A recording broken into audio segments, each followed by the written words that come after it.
talking now about silos and how to integrate silos. And we're joined today by people who have been working very much in this area. Michael Berkowitz is the founding principal of Resilient Cities Catalyst, but most of us have known him through this work, but prior work with the 100 Resilient Cities and the work that he did in creating this network of cities thinking about resilience and developing plans over that, and certainly is well experienced in discussing with local leaders and others the issues of siloization. He will be joined by Sheila Patel, the founding director of SPARC, the Society for the Promotion of Area Research Centers, and Sheila, of course, has been extremely involved in grassroots activities and is well known to all of us, and most recently wrote a very fine blog on urban adaptation and the need to be thinking about it in different ways.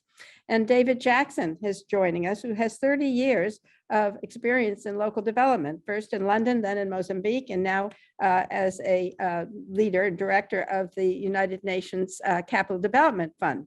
And so we've asked this group to think about just the sorts of things that we're hearing about in the last session. That is, we have real problems, obviously, as Jeff said, the global financial situation for urban adaptation is a debacle, but we have also tremendous issues with regard to how local, and provincial and national leaders think about funding with regard to various sectors. Oh, I see Mark has just joined us. Thank you very much, Mark, for coming. We're delighted to have you here.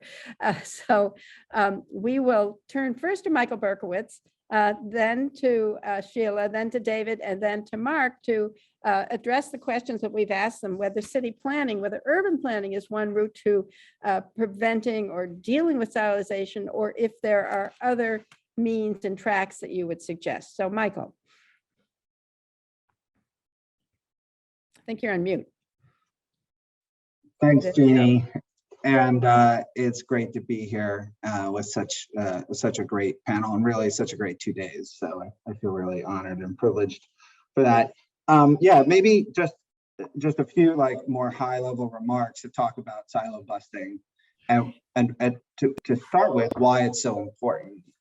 And it's important because it really is, as I just said a little while ago, inextricably linked to outcomes in climate events. And, like one example of that, if you think about Hurricane Katrina in New Orleans, we often talk about how strong Katrina was as a storm, how warm the Gulf was, how low New Orleans sits below sea level, average of 4 feet below sea level, all of these things. But the outcomes in that had everything to do with how isolated the people in the city were, how poor their life chances, and particularly in some communities, the endemic and systemic racism that has operated in New Orleans and frankly in cities around the country and the world for a long time. All of those led to the outcomes that we had post Hurricane Katrina, the poor outcomes that we're trying to avoid. And that's not just like fancy academic Northeast speak. That's real factors that led to real outcomes. And so if we're going to address them, we're going to need to do it in a more integrated and de-siloed way. And I think one of the things that's been, Cynthia mentioned this briefly at the end, but one of the things that's been really interesting about COVID has been that there was no infrastructure impact to distract us from all of the other factors that contributed to poor outcomes in certain communities. The same communities that are most vulnerable or had the worst outcomes in COVID, and particularly at the beginning of COVID, those same communities are often the ones that are most exposed to climate change, most in need of adaptation solutions, most exposed to, and at least in the US, to other issues that you mentioned around redlining and police violence and all those other compounding stresses. So that's why it's so important to have this conversation. But silo busting is hard. And why is it hard? One is that silos are really useful. it's really useful for transportation engineers to talk to other transportation engineers, to talk to people who know how to finance transportation solutions. Like, it's efficient. We need to acknowledge that silos are really efficient. So that's one thing. Two is that we've had professional disciplines grow up around these silos, and accreditation and certification and all of the training that happens. And only recently, and Penn IUR is a good example of how institutions of higher education have started to think about more transversal, more integrated education, certification, and development. People who have been in transportation their whole lives are going to naturally think about it in more siloed ways. This is, of course, compounded in the finance sector, as I'm sure we'll talk about over the next couple of days. Business lines have cropped up around particular finance of particular solutions, in particular real estate, in particular disciplines. So real estate, transportation, or housing, and so on. So that's and funders are very interested in funding in particular silos because they lead to different outcomes. Now I'm thinking about either multi or bilateral funders or international philanthropy, very interested in those silos. My old organization went back to a kind of more siloed approach with good reason, potentially, but the Rockefeller Foundation went back to funding energy, health, food funding streams, as opposed to thinking about the broader, more transversal systems change approach. And this gets down at the community levels. One of the historically disadvantaged communities in New York City is Brownsville, Brooklyn. The funding that comes to that community often comes through a particular silo around health or education or homelessness or food assistance. All of those are in particular silos. The community-based organizations set up to take advantage of that, get pushed into those silos, and so we continue to have that. We measure in silos, so that's another important aspect of it. And then the last thing I will say, just in terms of why it's hard, and then I've got three reasons, three things we can do about it, so just bear with me, is that we're getting better at thinking about, talking about, and designing projects in more integrated, de-siloed ways. But when you get into construction, operations, and maintenance, we go back to our silos again, because someone's got to build it. Those engineering firms and so on all do that stuff in silos, and then of course operation and maintenance. So the de-siloing conversation is beyond just design. It goes all the way into construction, operation, and maintenance. Let me give you three quick strategies, and then I'd love to hear the other panelists and get into a larger conversation. For three quick strategies for dealing with de-siloing. So the first is, appointing transversal senior leaders. As you mentioned, 100 resilient cities. We helped cities impanel chief resilience officers.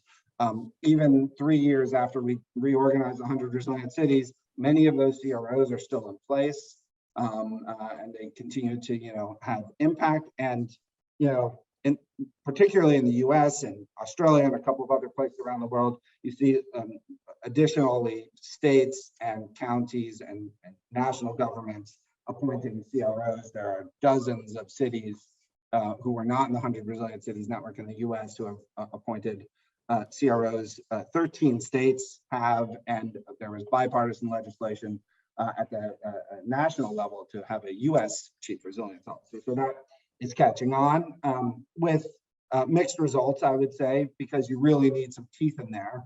One really interesting development to look at is, I look in New York, Rit Agrawala was appointed both the Chief Climate Officer and the Commissioner of DEP, that's the Department of Environmental Protection.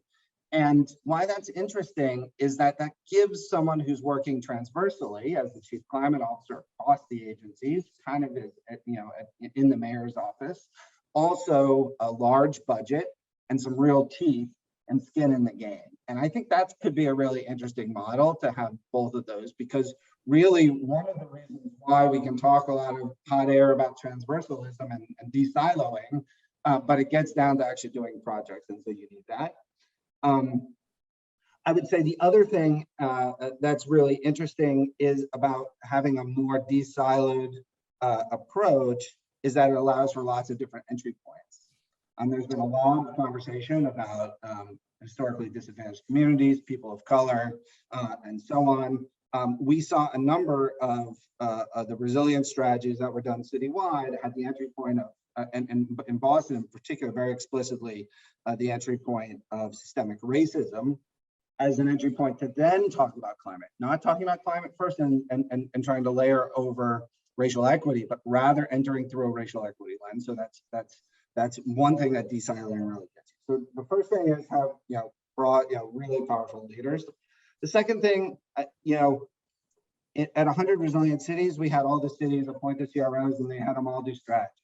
It was a very citywide approach.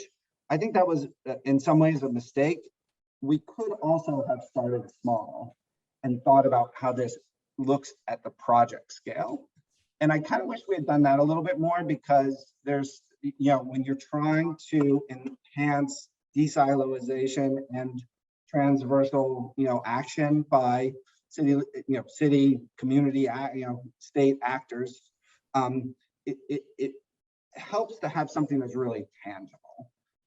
So I would say that that thing is like, if you could do it, a small project and then scale it and show what it looks like in a community, how that manifests itself in some place-based development or whatever that project is, and then scale from there.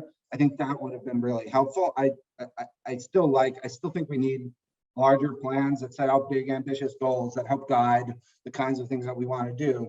But we've seen much more the importance of doing that at the project level, and that could be a way, an entry point, a sort of toehold to really see what de-siloization looks like.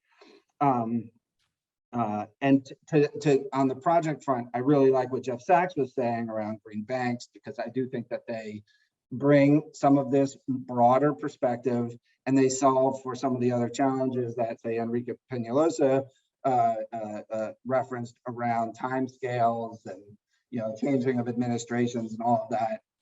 I think green banks could be really useful at the project scale in terms of getting us to a de-siloed place.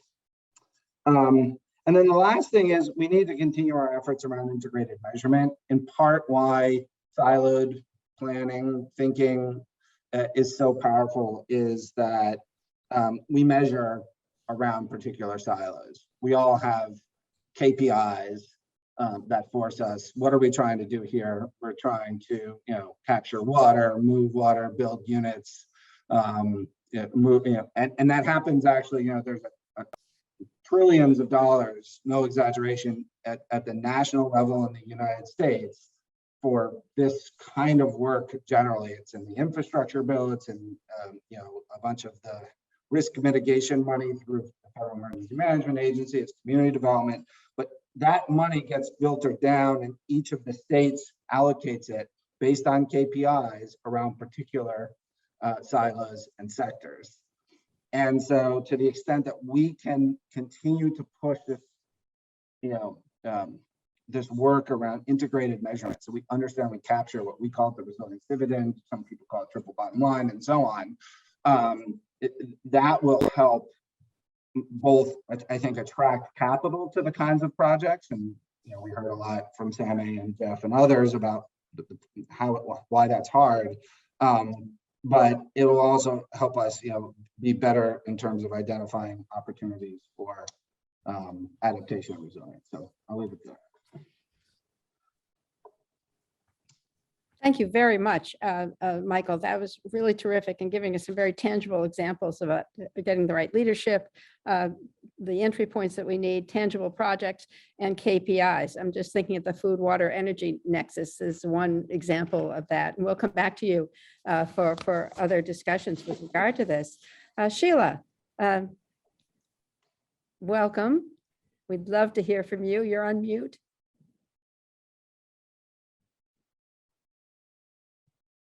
There we go. Thank you. Hi, everybody. This is very interesting for me to be part of, and it's fascinating to hear the whole issue of celebrating silos, Michael. I think they make a lot of sense. But I think what we're looking for is not either or, but a transformed architecture that allows specifics and generalities in a local to global sort of framework to be done. Because where I come from, ultimately all this comes together in a person's life. And if you talk about people who live in informality, and you're talking about 15 to 65% of people living in cities today, with a projection that nobody likes to listen to, that COVID has exacerbated now that the infections have gone down, small towns are in devastated situations, and some form of informal livelihoods become available in large cities.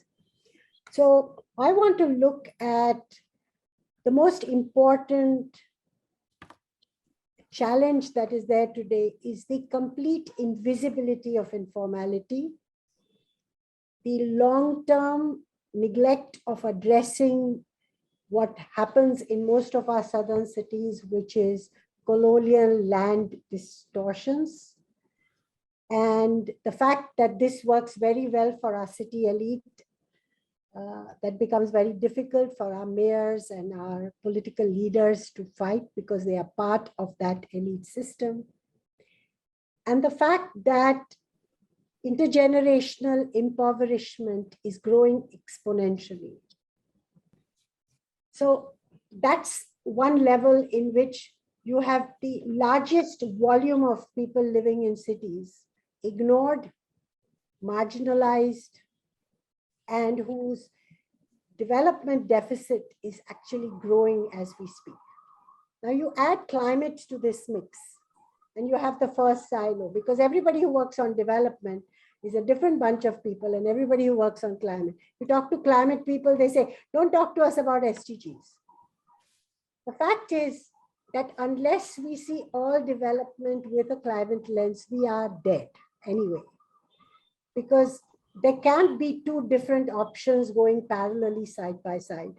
And this goes right from personal choices to global issues. So how do we do this blending? If we come to the issue of finance, the most shocking thing that we have looked at is that there is complete underutilization of allocation. And in every element of disbursement, there is huge unutilized money of this terribly low level of allocations. In Mumbai, during the COVID period, there was only 12% utilization of the health budget allocated to informal settlements. And I can do this across housing, infrastructure, livelihoods, you name it, it's there. So you have this situation where you have lousy allocations that are not properly designed, and then you have no utilization, and you have no champions in the political and in the administrative arena or in civil society that pushes for that. If we take the instrument of planning, development planning in cities is a statutory tool that is supposed to encompass all the governance functions that link administrations to citizens. Almost no town planner actually knows how to deal with large townships in cities. I don't know a single person who actually, I don't know universities that know how to document existing brown field, as slum areas are often called, to plan a new plan. They plan it as if it's empty land and they just want to evict everybody. So if you look at this instrument, which is blunt and Victorian in most of our, or colonial in most of our cities, it does not even link the functions of the plan of health, water supply, sanitation, waste disposal, energy, all those things together. And they become the long-term deficits in people's lives. You take data. We live in a world where we celebrate the volumes and the aggregations of data. You look at data availability of informal settlements, of marginalized communities. In this case, I'm saying both urban and rural. You don't see it. You look at food supply chains. In the climate space, everybody's talking about food security. Nobody's talking about the long-term impacts of bad pesticide-infested, fertilizer-filled, lousy food that poor people eat intergenerationally, and what it's doing to the disease burden. So I can just go on and on, but the point that I want to make is that both in the discussions of cities, we may have to work with specificities like Michael said, but every siloed leadership has to be able to reach out to others. And we don't have systems to do that. We don't like to do it politically. We like to do good quality segmentation. We don't even know how to do multiple attributions. Today in the climate funds, when we say that sanitation is a climate challenge, they say, no, that should be attributed to SDGs. You can't think of it as something to do with climate.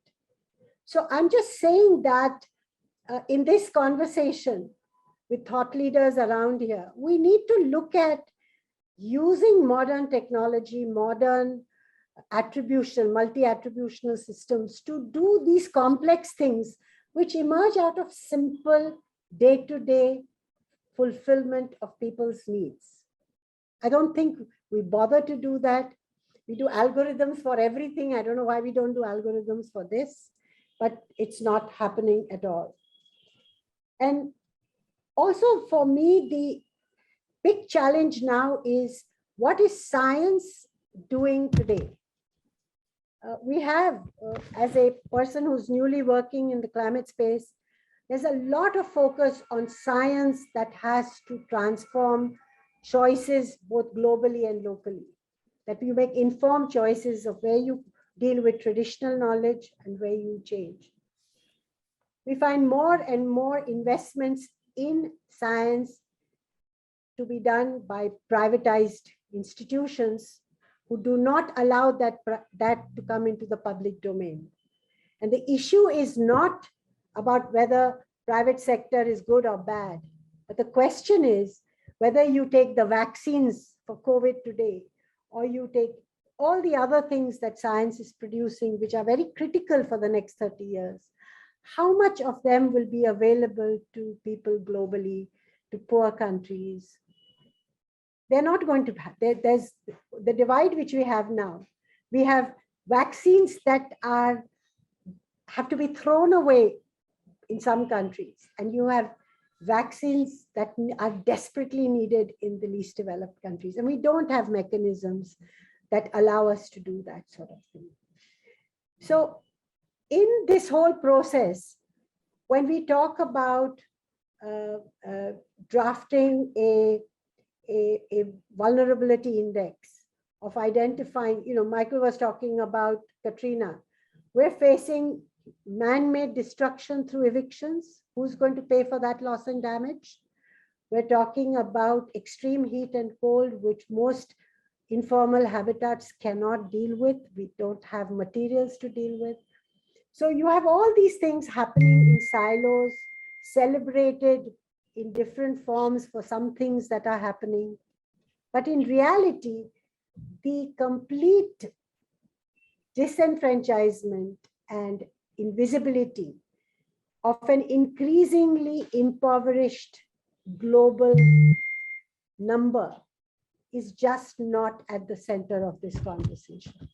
So I want those of you that are talking about finance, about technology, about universality, to factor this in every time you speak. Otherwise, don't talk about cities.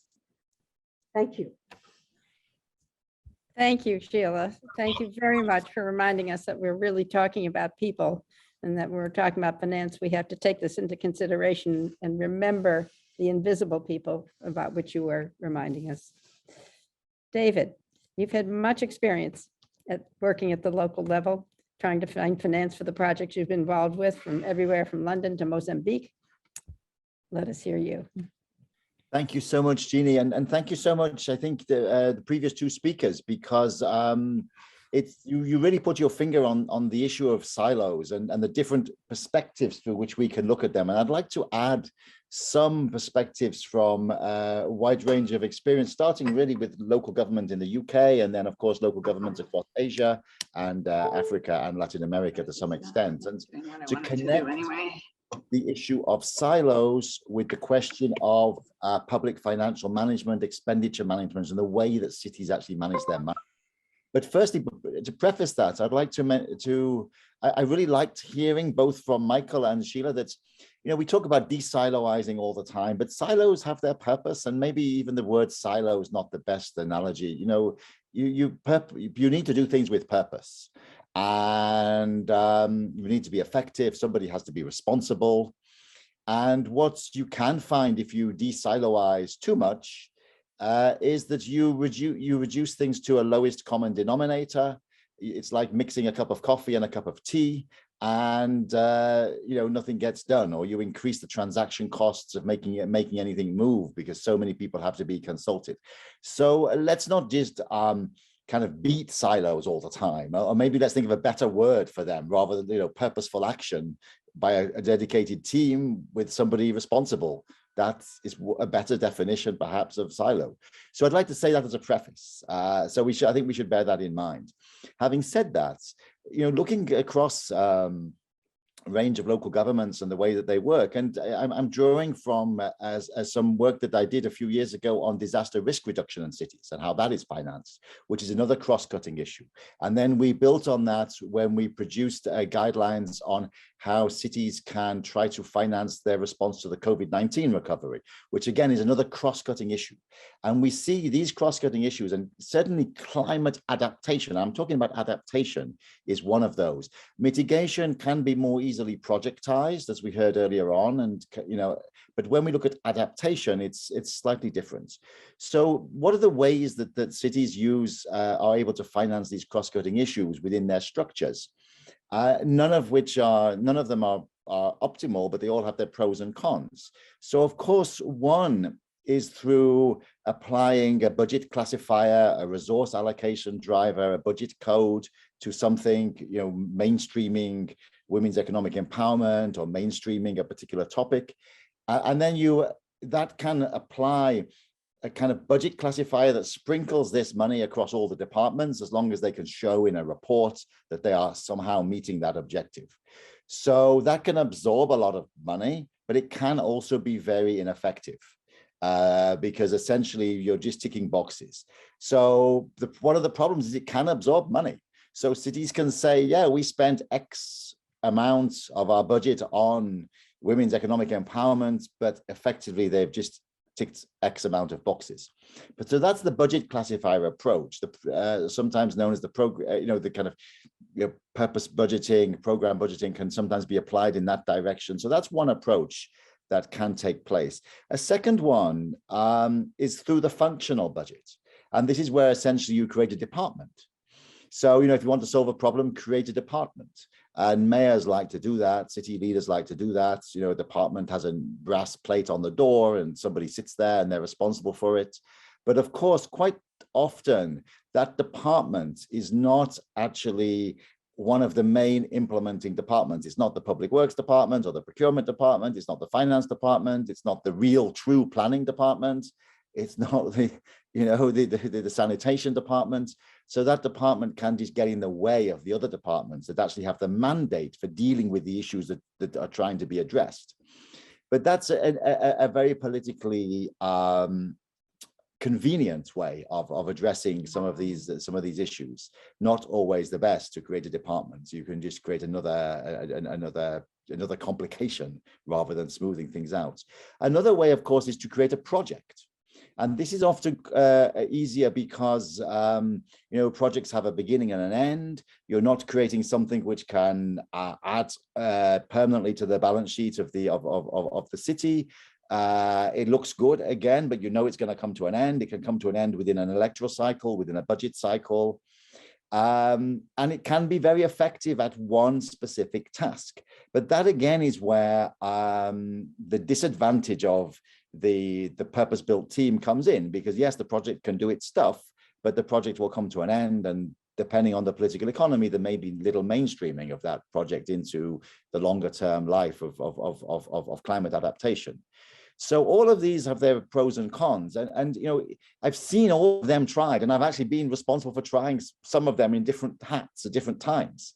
So I think we just need to be aware that it's not that easy but there are some newer mechanisms that are coming up which have real advantages. So one is the kind of top-up funding that we're working on with something called the Local Climate Adaptive Living Facility, but there are others as well. And the idea here is that it was also used effectively for COVID by some cities. So what you do is you create a top-up fund, which is fungible. It can flow across all departments, any department that needs it, and it pays for the incremental cost of really addressing a particular topic. For example, climate change adaptation. And you can attach certain conditions to it. One of them is that it maybe has to be implemented by two departments together. It has certain regulatory environment associated with it. Maybe it can be monitored by a higher level body, a Ministry of Environment or a Department of Environment at the state level, if it's in the US or something like that.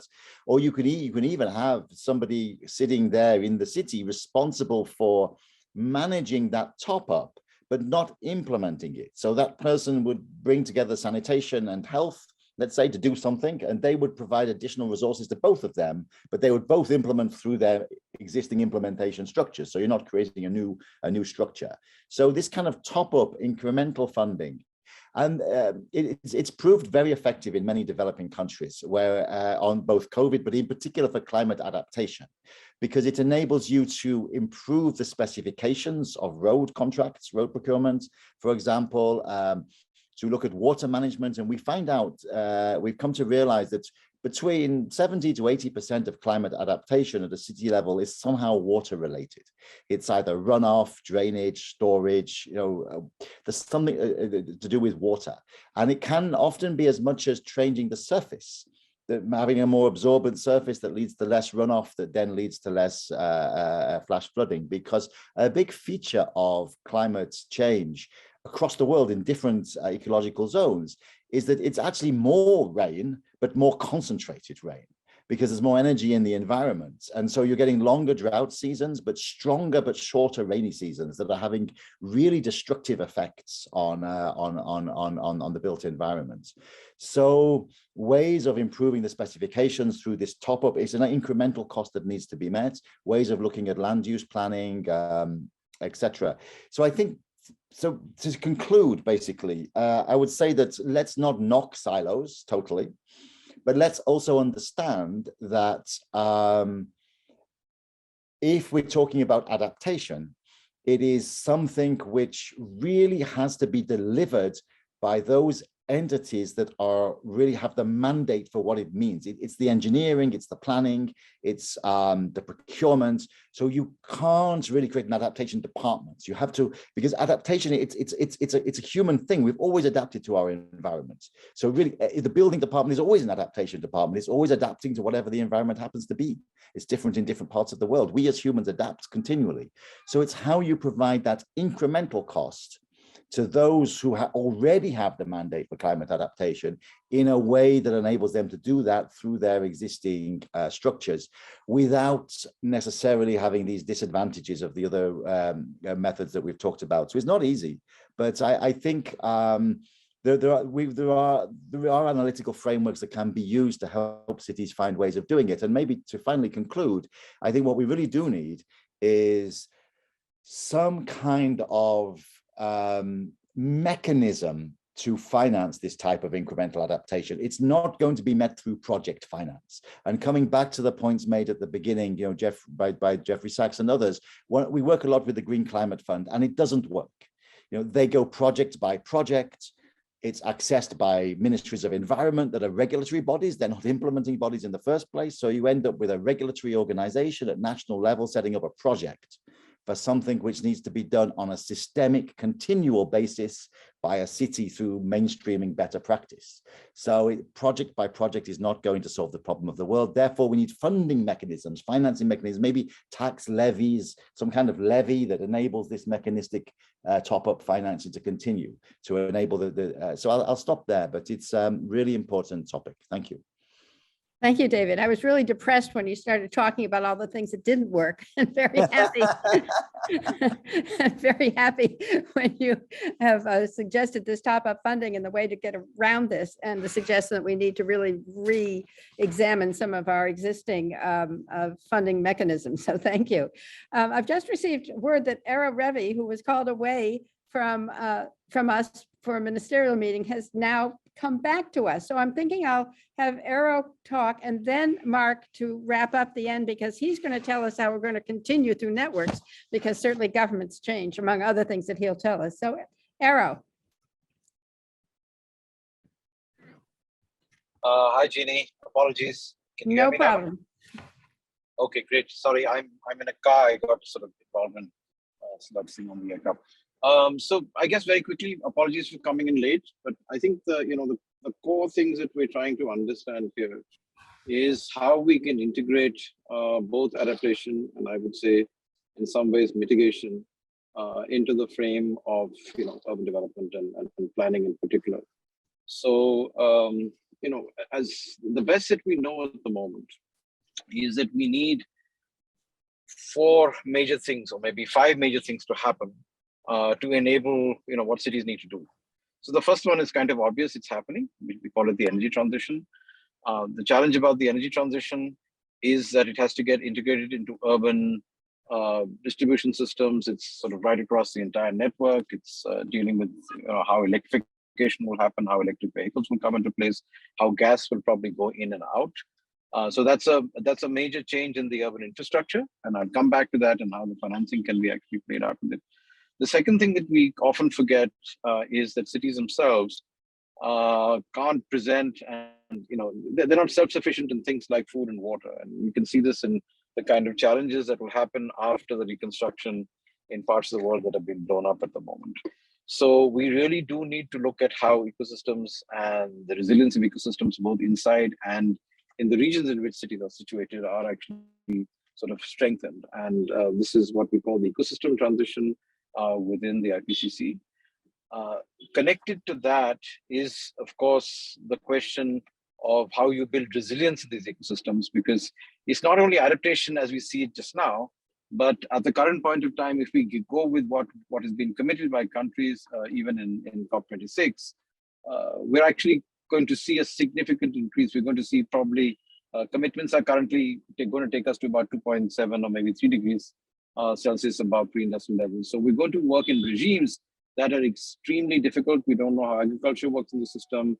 We don't know how coastal ecosystems are going to work. We actually don't know how to manage even our water systems in that context. So it's not only dealing with adaptation now, but adaptation which is going to come to us relatively quickly in time. And some of these will need actually to be done in ways in which we don't completely understand the science. So that's the other big question. How do we adapt ecosystems? Because without that, in a sense, cities will effectively die, because with the large populations that we have in them, that's a critical risk as far as we're concerned. And these things will come later. Before that will come a lot of the economic and social and political challenges that will kind of lead to a whole range of issues that we've seen over history in urban areas. And then there is something else that's important, especially from the mitigation side, and we call that the industrial transition, essentially moving away from high energy intensity materials. Now, unfortunately, much of the building across the world, including in the Chinese transition, that we've seen, the urban transition over the last maybe 30 years or so, has been built out of very high energy intensive materials, apart from the footprints that they create. So you're talking about cement and steel and glass, sort of the essence of a modern city, whether it's in aspiring cities like Singapore or Dubai. This is a big challenge for us because they are a critical part of emissions. Buildings, etc., make up maybe a third of future emissions. So when we're talking about planning and changing around the fabric of the city, we have to take into account the materiality. So all of these three things are very critical. Like I said, the energy systems are central because if we don't actually dramatically reduce the amount of emissions right across, not only in carbon dioxide, but methane, etc., if we don't provide the ecosystem services that maintain the cities and provide us the food, fiber, water, and other critical cultural services, and if you don't change the materiality of the city, we're in some trouble. So we have to do both things. We have to mitigate and reduce the emissions, and we have to adapt because I think we're heading, at least for 1.5 overshoot, probably in the next, decade or so. And subsequently, we don't know how the trajectories are going to run, but basically the impacts are going to be significant pretty much in every part of the world. So the adaptation mitigation connection is very important. So we can't talk about adaptation without mitigation because that's what, in a sense, mitigation is the most effective form of adaptation, at least in the long run and in the short run. And then the question is, how do you adapt to what is left over? And how do you adapt then once critical limits, especially for ecosystems, are actually crossed? But the core question, of course, is around the question of the core urban transition, and it's tied into buildings, it's tied into infrastructure, it's tied into urban form. And we know that urban form is a very critical element of actually reducing both emissions and helping cities adapt. But there are also questions of location. So we know that, whatever, a quarter and possibly rising to a third by mid-century and onwards of the people in the world are going to be living along coastlines, along rivers, along low elevation coastal zones, which are going to be exposed to sea level rise, maybe over the century, but certainly going to be exposed to a whole range of hazards, which include too much rainfall, too little rainfall, all of that coming in much shorter bursts of time, and of course significant extreme weather, hurricanes, cyclones, tornadoes, depending on where you look at it, and with that storm surges. Simultaneously, in other parts of the world, we're going to be seeing extremely difficult fire weather in some senses.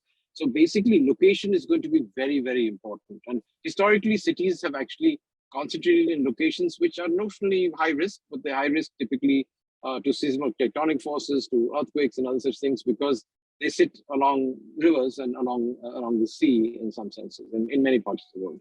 So I think before we come to the question of planning within the city, the regional context of urbanization in urban areas is very important.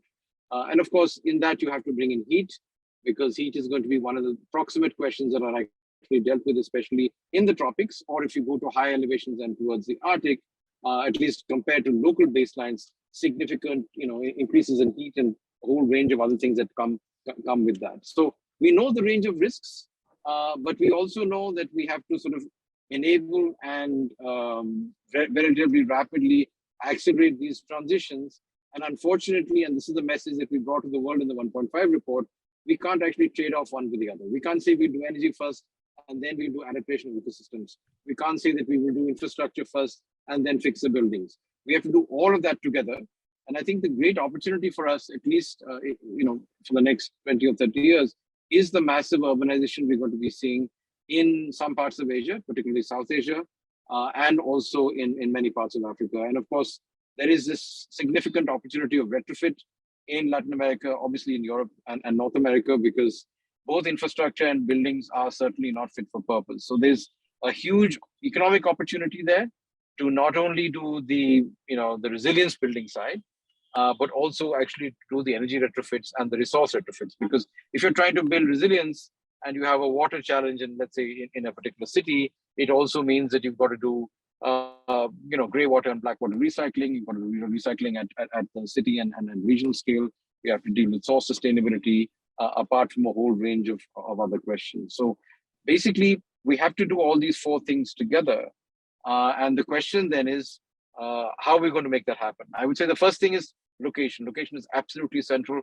We cannot really, if you have to move a city shoreline back by, let's say, 3 or 4 kilometers, when most of your real estate is actually along a riverfront or along, let's say, a seafront, that's going to be a dramatic challenge. We don't know how to manage urban, let's say, land market systems to actually enable that, or even zoning in some senses at least in environments which are not fairly draconian, and physically move people. So this is going to be, I think, the most significant and difficult question, because in many cases in the world, our land markets and our transportation infrastructure systems are actually locked in to at least a 30, 40, 50-year time frame. So once you know that the risks are going to be of this shape and size, the question then is how you're going to actually deal with those risks. And most places in the world cannot afford to do what the Dutch have done, over centuries actually build walls, be able to protect environments in a way that, you can actually live either below sea level or in very difficult, challenging circumstances in terms of water. The other question, which is quite important in many parts of the tropics, so in semi-arid areas, is the question of drought. So essentially, land-based processes are going to be very critical. So to be able to protect and integrate the sort of regional services, it basically means that your land use planning and sort of our long-term view of how we're going to be looking at the relationship between so-called rural or ecosystem-based areas and the city will have to change dramatically. In some senses, the heuristic that I'll use is you have to be able to put the ecosystems first, because that's what will determine survival. That's what will determine vulnerability among informal settlements and the poorest people across the world. So we're talking about, I would say, 1.5 to 2 billion people who are exposed in this context. So once you know what's happening as far as it's concerned, the question then is, how do you finance this? And obviously, this is going to happen not in 1 or 2 or 5 places. This is going to happen progressively over thousands of places over time. That's, I guess, the discussion that we're having with the major urban networks, with ICLEI, UCLG, etc. How do you enable a process which can pick up and deal with these changes at scale in both multiple places and in a hyper-local context? Because we know that inequality, vulnerability, and questions of access are also highly differential, even among rich cities, and certainly among cities which are in low-income countries that are more exposed is even more difficult. So once we've got that heuristic in place, I think that the core and the obvious thing is that the requirements that we're talking about are very large. Not only are they large in terms of numbers, basically this has to be delivered and executed and, in a sense, enabled at the local level, which basically means that we have to, in some ways, revolutionize or dramatically change our idea of financing. Because at the current point of time, we think about development finance that comes in from multilateral agencies, from bilateral aid, in terms of fiscal transfers through the intergovernmental system from national governments all the way down. I would say if you have to build true resilience, you have to enable cities and urban areas to actually build up their own tax base, because the priorities of one place are going to be very different from others, even though they may be in the same country. Vulnerabilities are going to be different, and you need the local flexibility. The time that it takes in most institutional mechanisms, even I would say in advanced economies, for resources to travel from the local level all the way through the regional to the national and then come back is too long, because this, we're talking about a dramatic transition in about 20 years. We have a setback with the SDGs. So in some ways, there is this great opportunity to use the process of either post-COVID recovery, the development of infrastructure under the SDGs, etc., to be able to integrate adaptation into that process, but not to forget mitigation, because you can adapt, but if the energy systems, if the infrastructure systems are going to be high energy and high emissions, then we're going to have a real problem, because cities in some senses are going to drive the agenda, in terms of the next 20 or 30 years. So effectively, like I've said for many years, our stranded assets, and when we talk about physical risk, etc., we talk about thermal power plants, and that's not necessarily true. I think our most significant stranded assets are actually urban areas, because they're largely immobile. I mean, think about a dramatic change in urban form that's executed in a period of 15 or 20 years. That requires draconian processes. I think market-based processes, incentives, etc., and even zoning, because it takes us in many parts of the world, at least half a decade or a decade to get a good plan together, is something that actually won't work. So land is central in this. So we have to reorganize land relations.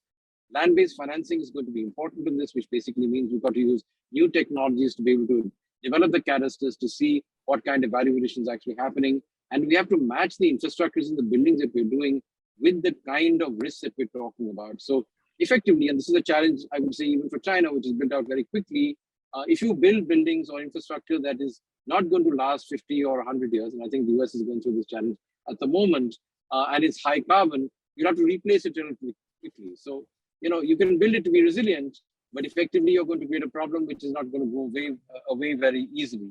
So that, Arrow. sorry. Arrow, your energy is overwhelming. And you have just encapsulated for us the entire conference in terms of the kinds of things that we need to be talking about, particularly reminding us of the 4 pathways to transition, which your report, Chapter 18, and the IPCC report is very, very fine in reminding us of that, but also bringing it back to urban adaptation and what we will need to accomplish these long-term projects while also mitigating. And so I'm going to turn now to Mark, because Mark has the ability to bring large numbers of people to this over a long period of time, which is one of the things that is so required in what you are telling us about. So please stay on, Earl. I know you're in a car driving. I hope you're not Sure, driving no problem. yourself. and Mark, please. Thanks so much, and sorry everyone for being late. Calendar error. I was on time as far as my calendar was concerned. No problem. I'm gutted to have missed Jeff as well, but hopefully I'll get to see that later. So, and I'm gate crashing this session, but so I'm just really going to respond to what I've heard, and really just picking up where Aromar left off, because I very much think that a big part of the answer to cities being able to really get a grip of resilience of adaptation needs to be having their own tax base, so that they can make those investments that are necessary for the long term, but which it's essentially impossible to pay for out of the conventional revenue streams that city governments generally have. I guess I would add to that, we also need to see comprehensive public ownership of key utilities, because there's no way you can make the correct necessary long-term decisions on things like water and energy and waste if you're also trying to meet short-term shareholder demand, and therefore we need those things to be in the public sector. But coming back to the kind of the start and the kind of topic around silos, I was really smiling when listening to Michael. So I loved everything you said, Michael, and thinking of C40 is an example of a silo problem in the climate world, in that we are a climate organization, a membership organization of big cities taking climate action, but we're basically funded to cut emissions, not to improve resilience and deal with adaptation. As a professional staff and as a political membership, and I can see Lolita's on here, one of the people who really pushed this when she was in New York, we have chosen to put equal focus on adaptation, resilience and mitigation, and cutting emissions and improving resilience. And indeed, most recently, we've chosen to dedicate 2/3 of our funding to supporting the global south, where the biggest demand is around adaptation and resilience. Not because our funders have asked us to, or indeed we've really got permission to do so in the funding that we've bid for, but because any rational analysis of the situation requires you to do that. And indeed, what we're trying to do now is in everything that we do, we can show that there's a resilience benefit and an emissions benefit, because at the pace and scale at which we've got to work, that needs to be necessary. A couple of very quick thoughts and things that we can see that are working. So we're a membership organisation where cities do get kicked out if they don't meet leadership standards, and we've made it a condition that every city has a comprehensive joint emissions reduction and resilience plan. I'd say that's kind of half worked. First step works at a pretty high level, but it doesn't necessarily work when you get down to the project delivery level. And I thought Michael was so right. In many ways, it's really hard to unlock a siloed approach because it does work. Having transport engineers talking to transport engineers, they can have a conversation that they understand and make some decisions, which is harder with others in the room. But we nevertheless need to break down those silos to achieve these now existential problems that we have. Where we're seeing a second point where we're starting to see, so I think some really interesting results, is the cities that have adopted or adopting a climate budgeting model, so that they have regulated so that every financial decision of the local authority has to be proven to contribute positively to the climate plan, the climate outcomes, or at least not hinder it. And that has meant, this has started in Oslo. She's been doing it for a few years now, but 10, 12 cities in C40 now taking it up in different ways. Mumbai is the latest in India, just as part of the climate plan they've just published, which would get to net zero in Mumbai 20 years ahead of the Indian national target. And so one of the consequences of that is the finance department takes central responsibility for delivery of climate targets, both resilience and emission reduction, and so stops being a brake on progress, and instead the department that's already set up to look across the whole of government is in a great position to then help that really mainstreaming, helping that whole government approach. And then secondly, we're seeing that it means departments within government are much more forced to work together on different targets, because suddenly the games become so much harder for them that they've got to justify their expenditure on something that they didn't think was anything to do with climate, and now I've got to justify it in those terms. And so look outwards, both within the administration and within the city. And then final thing, if I got another minute,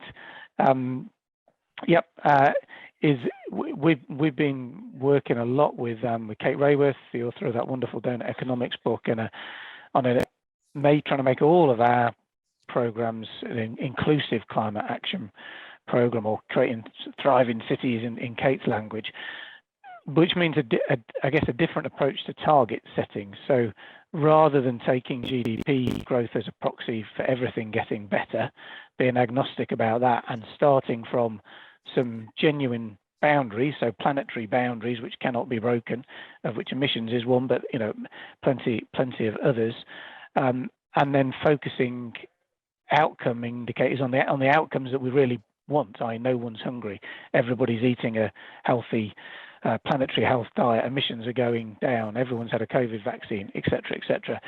And that, when that's translated into a project level, is interesting. So I guess rather than supporting some of our South African cities, as we had been doing, to close down coal plants, instead the mission is to achieve energy security for those who don't have it within their city, mostly people in informal settlements, to Sheila's point, and achieve a just transition for coal plant workers whilst delivering the climate targets, which require closing down the coal plants, otherwise it's impossible to achieve them. And it changes, the starting point changes the players that are involved, but also tends to require a much more bottom-up approach, which starts with community engagement and working up as well as top-down, which almost always produces better results. And I guess I'll finish just by saying, as I represent a network, ultimately all change is incredibly difficult. The change that when I started in local government, certainly inertia was what I most recognised. I don't think that's at all the case anymore as the kind of default position. City governments are incredibly dynamic and having to deal with so many existential problems at once now. They have to be. But change is still really difficult. It's a lot easier when you're networked, whether that's within your city, but even more so internationally, having the chance to talk through problems with peers who are facing the same things, and most importantly, much easier to take the risk to do difficult things if someone else has tried them first, and you can learn either from their failure or preferably from their success. And that's the mainstay of C40, of course. Thanks very much.